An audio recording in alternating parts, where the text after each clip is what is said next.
ہر ایک چیز کی ایک حد ہے، ہر ایک چیز کا ایک دائرہ ہے۔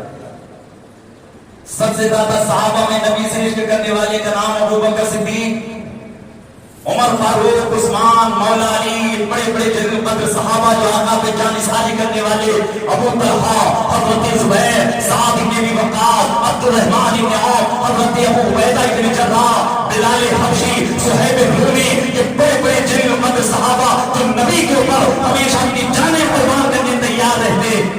اتنا ادب آقا لبی مبارک سے کبھی دھوپ بھی نکالتے تو زمین پہ نہیں گرتا، صحابہ اپنے ہاتھوں پہ مل لیتے۔ اب اس سے زیادہ اور کیا احترام ہوگا؟ ایک دفعہ کسی صحابی نے بارگاہ رسول میں عرض کیا، یا رسول اللہ، اب ان کے دل میں بھی تو پیدا ہوتا ہوگا کہ ایک جذبہ، ایک خواہش کے نبی کا اور زیادہ احترام کرے، اور زیادہ احترام کرے، لیکن آقا نے بتا دیا اس کے لیے بھی ایک لمٹ ہے۔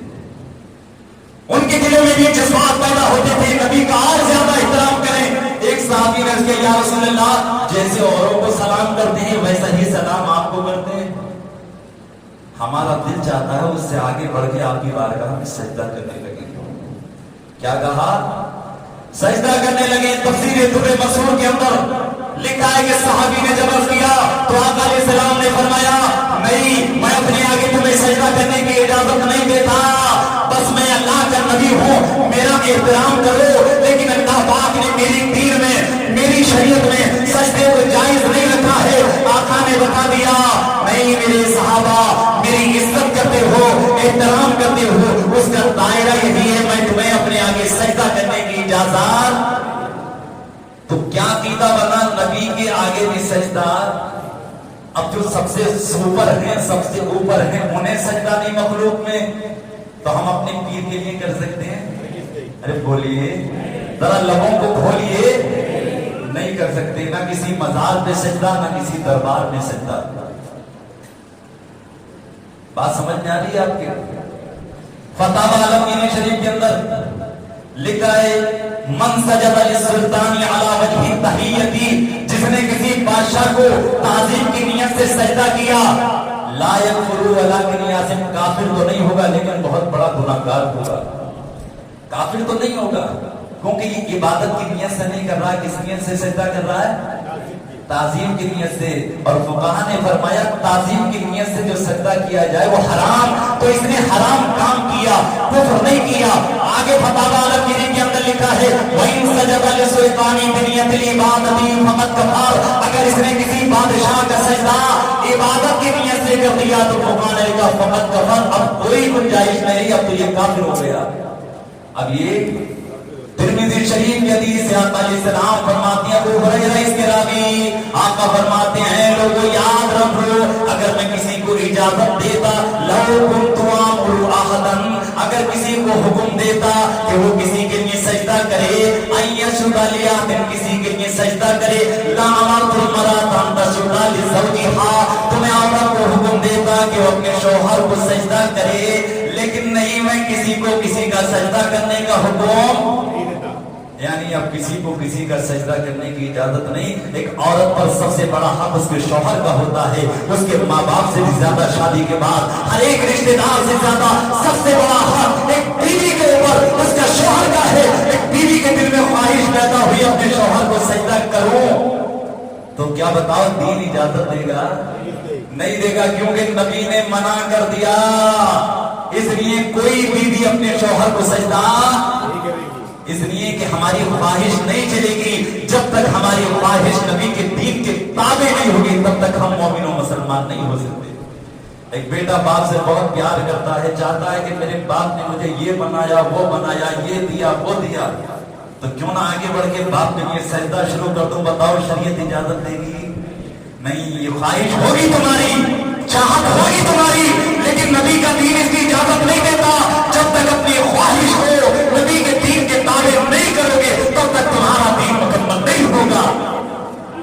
ایسے ایک مریض صاحب آگے بڑھے، کہا میں بہت پیار کرتا ہوں پیر سے، میں بھی چاہتا ہوں کہ سجدہ کروں، تو بتاؤ شریعت اجازت دے گی؟